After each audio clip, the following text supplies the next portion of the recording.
Hi everyone, hope you're all keeping well. Happy New Year. In this video I just wanted to kind of do a quick recap on how 2021 just wasn't our year, and then we'll look ahead into 2022 and just tell you what we have kind of planned for everything going on in here. 2021 anyway, for round one, as I said in the last video, didn't go quite to plan. Clutch started slipping in Niall's car, unfortunately. Just couldn't keep up with everyone else, obviously with the slipping clutch. After that round we took out the gearbox, changed the clutch, we had to change the flywheel as well. There was a lot of heat marks on it like that. Came back for round two, unfortunately didn't go to plan either. He was trying so hard to try and keep up all the young guns, pushed a bit too hard in the final on the first corner, lost it a small bit and ended up in the tyre wall, unfortunately, on the far side. It's not a good end to round two. Round three, things didn't get any better really.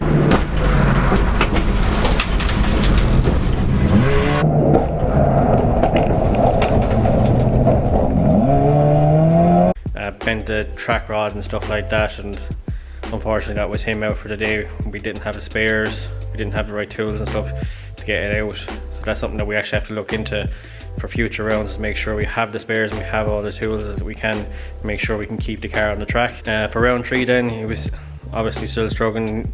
He doesn't have a lot of track time in fairness in comparison to all the young fellas that are out there at the moment. Unfortunately developed an oil leak as well that was getting onto the tyres. Was able to get through the day anyway. It wasn't that bad of a leak, but at the same time the car is just doesn't seem to be holding up, unfortunately. So there's a lot of stuff we have to work on over before we start into round one of this year. Yeah, and then we missed out on the last round after we brought it back. For round four there was an electrical issue seemed to pop up. We couldn't even start the car.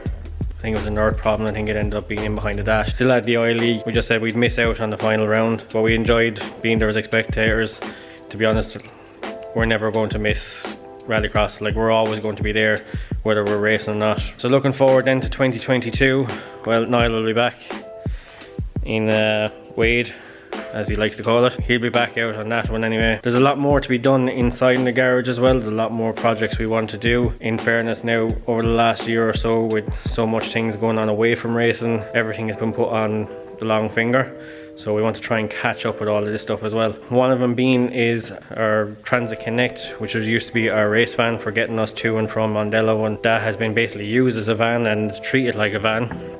So unfortunately now there's mechanical issues and stuff like that. There's lights on the dash that we need to try and sort, get it through tests and get it back on the road, and so that'll be one of our projects. There's actually a list of stuff that we wrote on the windscreen for it. So as you can see, there's a long list of stuff that on it. Like, there's a belt tensioner rattling inside and it's making a wicked noise.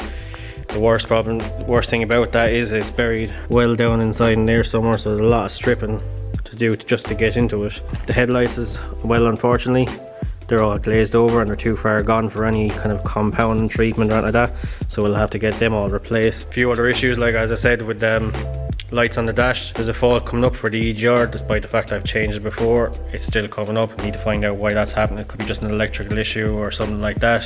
We've an ABS light on it, and there's all these little things that we've kind of ignored or just put on a long finger. We really need to catch up with these now. Of course, then there's also things we want to do to it while we're at it, make upgrades to it. We have a few here that we'd like to do.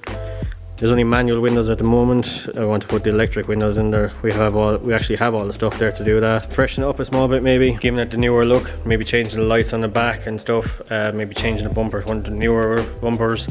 See if we can do something with putting different seats into it. The seats in it are not the most comfortable. There's very little adjustment in them whatsoever. There's no adjustment in the passenger seat. It's there, you can't recline it, you can't do anything, you can't even move it forward.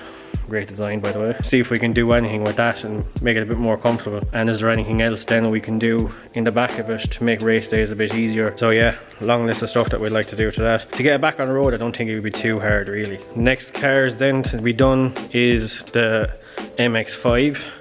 So I'm getting married at the end of the year, and one of the cars I'd love to have there at the wedding is actually our Mazda MX-5. That's it there, unfortunately covered in dust. Now there's not actually a lot to be done to this one either. Once again, it's just been stuff that's been put off. This has been parked up for the last year or so while we're saving for a deposit on a house. It's just trying to save money where we can. So it doesn't need a whole lot to get back onto the road.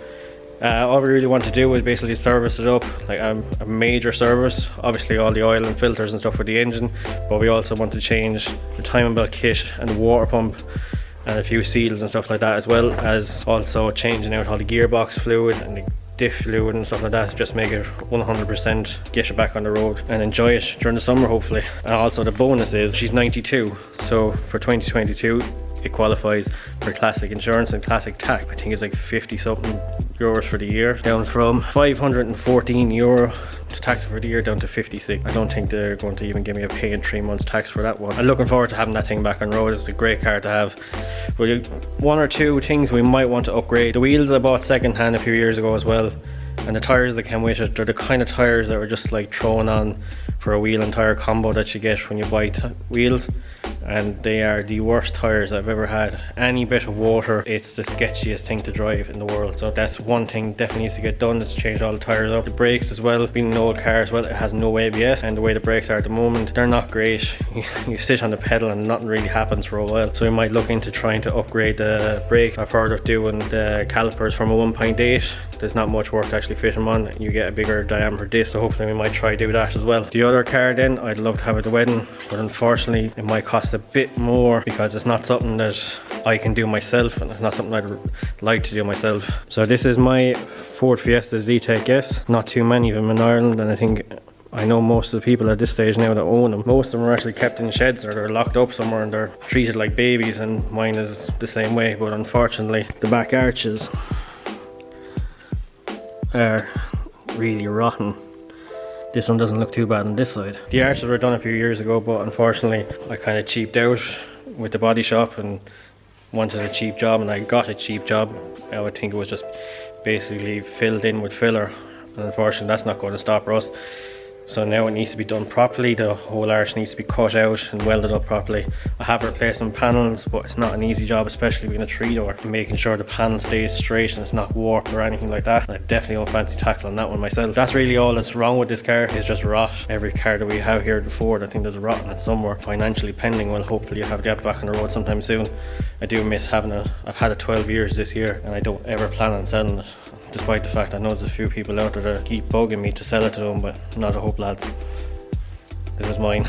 I actually have a big long history of this car. I might go into it in length at some stage. It's done a lot, it's been in a lot of places. Hopefully at some stage I might go through the history of everything that car has been through. You might enjoy it, I don't know, it might be a boring story for you. But then the last car we want to try get going again is my actual race car. And once again, another car that's sat here covered in dust. So once again, another car that got parked up while trying to save for money. There's a lot of work that needs to be done to this car. As you can see, the front end, it was fairly rotten, fairly bent up from years of racing. This has been racing since, as far as I know, since the Fiesta class actually started in Mondella, which I think was back in 2014. Someday again I might go through the history of it. I think I bought it off Collie Barrel, and I think it was a Ronan McCabe, I think, had it or something before him. So this car has been going around a long time, so it's well overdue. A lot of work. What we want to do this right this time, we're going to make it almost like a show car, but at the same time I'm going to still be racing, so I know it's going to get damaged, but at least I want it to look perfect. So we want to nearly strip it right back to nearly a bare shell, take everything out, paint it inside, outside, underneath, engine bay, get everything looking as fresh as possible, and I have this